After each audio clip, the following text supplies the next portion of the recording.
কি দেখেছেন যে একটা কুকুর আর একটা কুকুরকে মেরে কামড়িয়ে কামড়িয়ে খেয়ে নিচ্ছে তার মাংসগুলো? দেখেছেন জীবনে?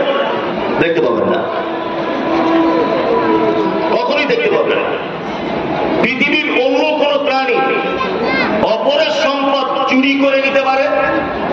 পারে না।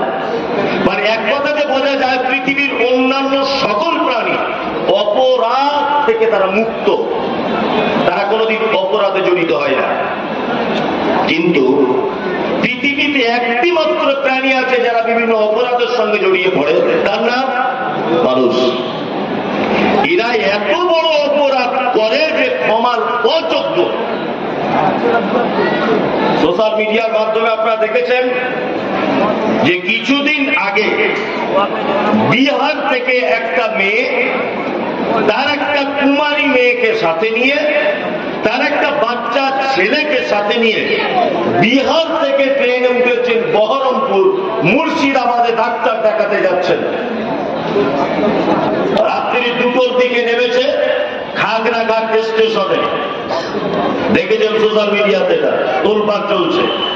খাগড়াঘাট স্টেশনে নেমেছে তার মা, তার কুমারী মেয়ে আর তার একটা বাচ্চা ছেলে। মেয়েটা নামার পরে তার মাকে বলছে, মা, বলছে কি? বলছে আমার পেচ্ছাপ পায়খানার প্রয়োজন আছে। তা মা তখন বলছে, খাগড়াঘাট স্টেশন ছোটখাটো স্টেশন, কোথায় কি হবে? এক কাজ কর, তুই 1 লোটা পানি বা 1 বোতল পানি নিয়ে সাইডে কোনো মাঠের দিকে যা, গিয়ে পেচ্ছাপ পায়খানা করে তারপরে আবার আয়। মেয়েটা পানি নিয়ে পেচ্ছাপ পায়খানা কোন একটা কিছু করার জন্য প্ল্যাটফর্ম থেকে নিচে নেমেছে। 3 জন যুবক ছেলে ওই অবস্থাতে তাকে ধরে নিয়ে কোন পাটের জমির ভিতরে ঢুকিয়ে ধর্ষণ করে তার লজ্জাস্থানে চাকু দিয়ে খুঁজে দিয়েছে। 21 দিন বহরমপুর হসপিটালে ভর্তি থাকার পরে কিছুদিন আগে মেয়েটা মারা গেছে। মেয়ের মা লিখিত অভিযোগ করেছে বহরমপুর থানাতে। আসামিরা ধরা পড়েছে। বহরমপুর কোর্টকে অজস্র ধন্যবাদ, বিচারককে অজস্র ধন্যবাদ যে রায় দিয়েছেন বিচারের যে 3 জনার যাবজ্জীবন জেল। 3 জনা কিন্তু আর কেউ নয়। ওটা বললে সোশ্যাল মিডিয়াতে অন্যরকম হবে, নাম বলবো না যে কারা। বুঝে নেন আপনি কারা ছিল। আল্লাহু আকবার। এটা মানুষের পক্ষে সম্ভব। তাহলে পৃথিবীতে গরু, ছাগল, হাঁস, মুরগি সবাই আল্লাহর ইবাদত করছে, এতেও আল্লাহ মানে মনোভূত হলো না, এতেও আল্লাহ সন্তুষ্টি অর্জন করলেন না। তারপরেও আমাদের মতো খুনি, আমাদের মতো বাটপার, আমাদের মতো ধোঁকাবাজ, আমাদের মতো বদমাইশ আমাদেরকে পৃথিবীতে পাঠাতে হলো কেন? এই জায়গাটা আসার জায়গায় অনেকক্ষণ ঘুরে ঘুরে এলাম। আল্লাহ বলছেন, ওমা খালাকতুল জিন্না ওয়াল ইনসা ইল্লা লিয়াবুদুন। মানুষকে শুধুমাত্র আমি পাঠিয়েছি ইবাদত করার জন্য। কি করার জন্য? ইবাদত। গরু ইবাদত করে, আগে বলেছি, ছাগল ইবাদত করে, ভেড়া ইবাদত করে, সবাই ইবাদত করে। আল্লাহ কারোর ইবাদতে সন্তুষ্টি হলেন না। মানুষের ব্যাপারে বলছেন, মানুষ আর জিনকে তৈরি করলাম আমার ইবাদত করার জন্য। এবার আপনাকে আর একটা কথা বলি, দেখুন মানুষের পক্ষে যেটা সম্ভব হবে গরুর পক্ষে সেটা হবে না। হবে? হবে না। ছাগলের পক্ষে যেটা সম্ভব হবে মানুষের পক্ষে সেটা সম্ভব হবে না, কখনই হবে না। আল্লাহ তাআলা আমাদেরকে এই কারণে পৃথিবীতে পাঠিয়েছেন। কি করতে পাঠিয়েছেন? আল্লাহ তাআলা বলছেন, আমি তোমাদেরকে ইবাদত করতে পাঠিয়েছি। তারপরে আল্লাহ সুবহানাহু ওয়া তাআলা অন্য আরেক জায়গাতে বলছেন, হুয়াল্লাযী আরসালা রাসূলাহু বিল হুদা ওয়া দীনিল হক লিইয়ুযহিরাহু আলাদ দীনি কুল্লি ওয়ালাউ কারিহাল মুশরিকুন। আল্লাহ তাআলা বলছেন, মানুষকে পৃথিবীতে পাঠানোর দ্বিতীয় আমার উদ্দেশ্য হচ্ছে এই, যে উদ্দেশ্যগুলো পৃথিবীর অন্যান্য নবী এবং রাসূলদের কাছে প্রয়োগ করা হয়েছিল। আল্লাহ তাআলা বলছেন, আমি পৃথিবীতে যত নবী এবং রাসূলকে পাঠিয়েছি সকলকে সঠিক হক দ্বীন দিয়ে পাঠিয়েছি। তারপরে তাদের দায়িত্ব দিয়েছি যে সারা পৃথিবীতে যত মতাদর্শ আছে, সারা পৃথিবীতে যত দিন আছে, সারা পৃথিবীতে যত হুকুম আহকাম আছে, তার মধ্যে কোরআনের হুকুম শ্রেষ্ঠ, আল্লাহর দ্বীন শ্রেষ্ঠ। এইটা প্রমাণ করতে হবে। এই কারণে নবী এবং রাসূলদেরকে পাঠানো হয়েছে। এখন নবী রাসূলরা পৃথিবীতে আছে আছে নাই? তাহলে পৃথিবীতে মানুষকে পাঠানোর দ্বিতীয় উদ্দেশ্য কি? যে আল্লাহর দ্বীনকে সমস্ত দিনের থেকে যে সত্য, সমস্ত দিনের থেকে যে ভেরি ইম্পর্টেন্ট, এইটা প্রমাণ করার জন্য আমাকে আপনাকে পৃথিবীতে পাঠানো হয়েছে, তাই না? ইসলাম সর্বশ্রেষ্ঠ কিনা? শ্রেষ্ঠ, অবশ্যই শ্রেষ্ঠ। এটা ঈমান আছে, ঈমান আছে। আমি মাঝে সাঝে অবাক হই, অবাক। আমাদের নবী মুহাম্মদ সাল্লাল্লাহু আলাইহি ওয়াসাল্লাম তিনি বলেছেন যে তোমরা কি করো? বসে পানি পান করো। এক গ্লাস পানি পান করলে 6টা সুন্নত ব্যবহার করতে হয়। কটা? 6টা।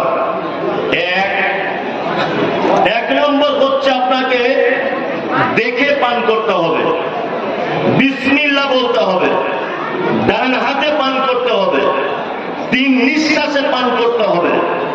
আর পান করা হয়ে গেলে আপনাকে বলতে হবে আলহামদুলিল্লাহ। এটা হচ্ছে সুন্নাত। কি বলছি বুঝতে পারছেন না? আল্লাহ নবী সাল্লাল্লাহু আলাইহি ওয়াসাল্লাম বলেছেন, কেউ যদি মনে করে আমি পানি পান করব, অবশ্যই সে যেন বসে পান করে। এটা হাদিসে আছে না নেই? আছে, আছে। কেন দাঁড়িয়ে পানি পান করলে ক্ষতি কি? আল্লাহু আকবার। আজকে আমি মোবাইলে একটা ওয়েবসাইটে গিয়ে দেখছিলাম যে দাঁড়িয়ে পানি পান করলে ক্ষতি কি আর বসে পানি পান করলে উপকার কি। একটা বৈজ্ঞানিক তথ্য আপনাদের সামনে উপস্থাপন করছি, দেখুন তো উপস্থাপনটা আপনার কাছে ভালো মনে হচ্ছে কিনা। একটা মানুষের পেটের ভিতরে সে যখন পানিটা পান করে দাঁড়িয়ে, চায়ের দোকানে বা বাড়িতে দেখবেন মেয়েরা চা করার পরে ছাঁকনি দিয়ে চাটাকে ছেঁকে নেয় না? আমাদের ওখানে ছাঁকনি বলে, আপনাদের কি বলে? ছাঁকনা। ছাঁকনা। ওই ছাঁকনাতে ছেঁকে নেয়, কারণ যাতে চায়ের দানাগুলো বা ময়লাগুলো কাপে পড়ে না যায়, তাই না? ঠিক কেমন আল্লাহ সুবহানাহু ওয়া তাআলা মানুষের দেহকে সুস্থ রাখার জন্য আমরা যেমন দুনিয়াতে ফিল্টার পানি ব্যবহার করি, বাড়িতে ফিল্টার মেশিন বসাই না, আল্লাহ সুবহানাহু ওয়া তাআলা মানুষকে সুস্থ রাখার জন্য এর ভিতরে একটা ফিল্টার মেশিন বসিয়ে দিয়েছেন। একটা বান্দা যখন দাঁড়িয়ে পান করে, মেশিনটা এমন সিস্টেমে বসানো হয়েছে, ডাক্তার বাবুরা বলছেন যে ও দাঁড়িয়ে পান করলে মেশিনটা বন্ধ থাকে এরকম। আর ও যদি বসে পান করে তাহলে ফিল্টার মেশিনটা এইভাবে আস্তে আস্তে আস্তে আস্তে খুলে যায়। আর ও যখন পানিটা পান করে, পাকস্থলীতে যাবার আগে পানি সর্বপ্রথম ফিল্টারে পৌঁছায়, ফিল্টারে পানিটা শোধন করে এবং তার ভিতরে কোনো আবর্জনা আছে কিনা ওইটাকে ভালো করে ছেঁকে নিয়ে তবে তার পাকস্থলীতে হিট করা হয়। আর একটা মানুষ যদি দাঁড়িয়ে যদি পানি পান করে, তাহলে বলছে ফিল্টার বন্ধ থাকবে, পানিটা পরিষ্কার হবে না, ডাইরেক্ট গিয়ে তার পাকস্থলীতে হিট করবে। আর ময়লা আবর্জনা গুলো কি করবে না, রক্ত যে শিরা উপশিরাতে মানে চলছে, এই শিরা উপশিরা গুলো ভিতরে ওই ময়লাগুলো ঢুকে যাবে। আর এখানে যদি ঢুকতে চান্স না পায়, তাহলে তার কিডনিতে একটা স্পট পড়ে যাবে, তাতে করে তার কিডনি নষ্ট হয়ে যেতে পারে খুব তাড়াতাড়ি। তার মানে বুঝে নিতে হবে থেকে বর্তমান বাজারে আমরা যারা পানি পান করি, দাঁড়িয়ে যদি পানি পান করেন আপনি 5টা রোগে আক্রান্ত হতে পারেন। এটা সারা পৃথিবীর গবেষণাতে দেখা যাচ্ছে যে আপনি 5টা রোগে আক্রান্ত হবেন। 1, আপনার কিডনি নষ্ট হয়ে যেতে পারে। নাম্বার 2, আপনি যখন তখন আপনি হার্ট অ্যাটাক করতে পারেন, মানে আপনার কোনো সুযোগ থাকবে না, আপনি মারা যেতে পারেন। কারণ রক্তের যেখানে চলাফেরা করে এই শিরা উপশিরা, এর ভিতরে পানি যদি দাঁড়িয়ে পান করে, পানির যে ময়লাগুলো এই শিরা উপশিরার ভিতরে প্রবেশ করে, তখন তার জাম হয়ে যায় গোটা বডিটা, এক পর্যায়ে সে হার্ট অ্যাটাক করতে পারে, তার হার্ট ফেল করতে পারে রক্ত সঞ্চালন না হওয়ার কারণে। নাম্বার 3 হচ্ছে আপনার হাত পা যখন তখন প্যারালাইসিস হয়ে যেতে পারে। দেখছেন না কিছু মানুষ হাত নিয়ে এরকম করে ঘুরছে, অথচ ভালো কি ভালো নয়, প্যারালাইসিস হয়ে গেছে, ডাক্তার বলছে ভালো হবে না। তার মানে ওর এই হাতের যে শিরা উপশিরাগুলি, এইগুলোতে রক্ত সঞ্চালন হয় না এবং শিরাগুলো আস্তে আস্তে করে বসে গেছে, এই কারণে তার হাতে আর কাজ হচ্ছে না। নাম্বার 5 নাম্বার হচ্ছে এই, আপনি যদি দাঁড়িয়ে পান করেন তাহলে মুহাম্মদ সাল্লাল্লাহু আলাইহি ওয়াসাল্লামের সুন্নতের বিরুদ্ধচারণ করলেন। 5টা আপনার দাঁড়িয়ে পানি পান করলে ক্ষতি। আচ্ছা বলুন, হযরত মুহাম্মদ সাল্লাল্লাহু আলাইহি ওয়াসাল্লাম আজ থেকে 1500 বছর পৃথিবী আগে এসেছেন, 1500 বছর আগে তিনি এসেছেন, তিনি যে বলেছেন বসে পানি পান করতে হবে, আজ 2023 সালের বিজ্ঞানীরা এই তত্ত্ব গবেষণা করে আপনাদের সামনে আমাদের সামনে পেশ করছে যে মুহাম্মদ সাল্লাল্লাহু আলাইহি ওয়াসাল্লাম যা বলেছেন সম্পূর্ণটাই সঠিক এবং ঠিক। নাম্বার 2, আল্লাহ নবী সাল্লাল্লাহু আলাইহি ওয়াসাল্লাম বলেছেন গাঁটের নিচে কাপড় ব্যবহার করা যাবে কি না। এই গাঁটের নিচে কাপড়, এই যে প্যান্ট, শার্ট, আপনার প্যান্ট, পায়জামা বা আপনার লেগিংস, যা কিছু বলেন, মেয়েদের আলাদা, ছেলেদের আলাদা, যদি কেউ ইচ্ছাকৃত অহংকারের ছলে যদি সেই গাঁটের নিচে কাপড় ঝুলিয়ে পড়ে, তাহলে এই পা কোথায় যাবে? কোথায় বলুন? জাহান্নাম। আচ্ছা, একটা লোক সুদ খায়, এগুলো কোনোদিন ভেবেছেন? আমি বেশি হাদিস কোরআন জানি না, বলতেও পারবো না। যারা আমাকে নিয়ে এসেছেন জানেন আমি কেমন বক্তব্য রাখি।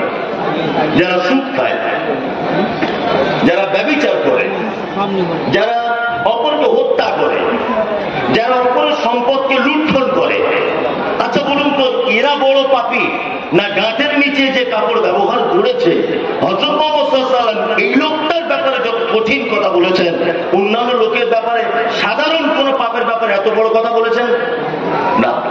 সাধারণ পাপ, ব্যভিচার তো মারাত্মক বড় পাপ, কিন্তু সাধারণ ছোটখাটো পাপের ভিতরে আল্লাহ নবী সাল্লাল্লাহু আলাইহি ওয়াসাল্লাম বলেছেন ইচ্ছাকৃত যদি কেউ তার কাপড় গাঁটের নিচে দিয়ে যদি পড়ে, তাহলে তার পা কোথায় থাকবে? জাহান্নাম। এত বড় কথা কেন বললেন ভাই? আপনারা একটু বসুন। যাই হোক, আলোচনা মাঝখানে কথা বলতে আলোচনা ছেড়ে যায়। তাহলে মুহাম্মদ সাল্লাল্লাহু আলাইহি ওয়াসাল্লাম সামান্য একটা ব্যাপারে কি বললেন? জাহান্নাম। চলুন, আল্লাহু আকবার। এগুলো যখন পড়ি, মানে আসলে পড়াশোনা না করলে তো কিছু পাওয়া যায় না। আজকে পড়ছিলাম, পড়তে পড়তে এই তথ্যগুলো সব বার করেছি যে একটা পুরুষ মানুষের যৌবনের যে একটা হরমোন, এই হরমোনটা থাকে এই আপনার এইখানে, এই যে এই জায়গাটায়, আমাদেরকে তাকান, এই যে এই গাছে, এই জায়গাটা পায়ে, এই জায়গাতে একরকম একটা হরমোন থাকে। বিজ্ঞান